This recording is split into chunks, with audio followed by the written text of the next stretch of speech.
Hey everyone, this is Derek, and this video we're going to look at partial derivatives of functions and then evaluating those. So a partial derivative, so if we have a function that's of x and y, say, so a two-variable function, I can take the derivative of this with respect to x, or I can take the derivative with respect to y. And so we have to determine kind of which one we're aiming for when we have one of these two-variable problems. So if I take the partial with respect to x, then the derivative of the function, when we take the derivative, we think of the x as the variable, and then the y we treat just like it's a constant. So if I had, x squared plus 3y, I wouldn't go 1 times 3 would be 3. This whole thing is like a 3. You just want to think of anything with a y in it, basically it's just that's a number now. So then that would actually end up dropping out. And then the same thing if we want to take the partial with respect to y, then we think as y is the variable. So in that case, the derivative, if we were taking this with respect to y, would just be 3. This piece would drop out because it doesn't involve a y term. And so that's what this is saying, is that with respect to x or respect to y part is really important because you have to know which thing is going to be the variable in the derivative and which thing you're holding like it's a constant. And then in terms of the geometry, the partial derivative with respect to x gives the slope of the curve as you travel along the cross section parallel to the x-axis. And then the same thing with the partial with respect to y gives the slope of the cross section of the y-axis. And then in terms of the notation, we get this kind of funky lowercase d, and it looks like one of those. So this is the derivative of f with respect to x, or f with a little x down there. We use that one a lot. This is kind of more like our prime notation, or that same f, but then showing it's of x and y and just naming the variables. Okay, so for this first one, I'm supposed to find the partial derivative with respect to x.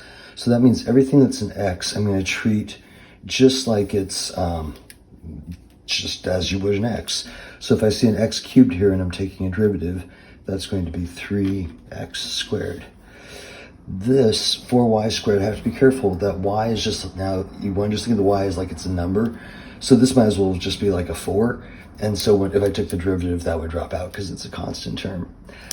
Here, instead of thinking of this as x cubed, this y squared is like, it's almost like it has a coefficient. So I would still just take the derivative of x cubed, but then the y squared would come along. So bring the 3 down, take 1 off the exponent, and then times y squared, because it's just like it's basically just like having a coefficient. Like if I had a 5 here, it would stick around and the 3 would multiply. That's kind of the same idea that's happening here. I think I'll pop over to C here, which is evaluate this one at 0, -1. So if we do that, we'd have 0 squared plus 3, and then right there, I can tell that's not going to work out for me. I'm going to get 0 because both terms involve an x, and x is 0.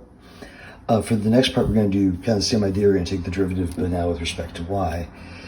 So here, that x cubed is going to drop out, and I got 4y squared, so that will leave me 8y. And then the x cubed will just stay, and then this will be 2 out front, x cubed, and then take 1 off of the y.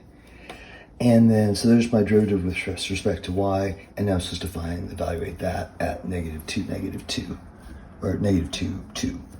So 8 times 2 plus 2 times -2 cubed times 2.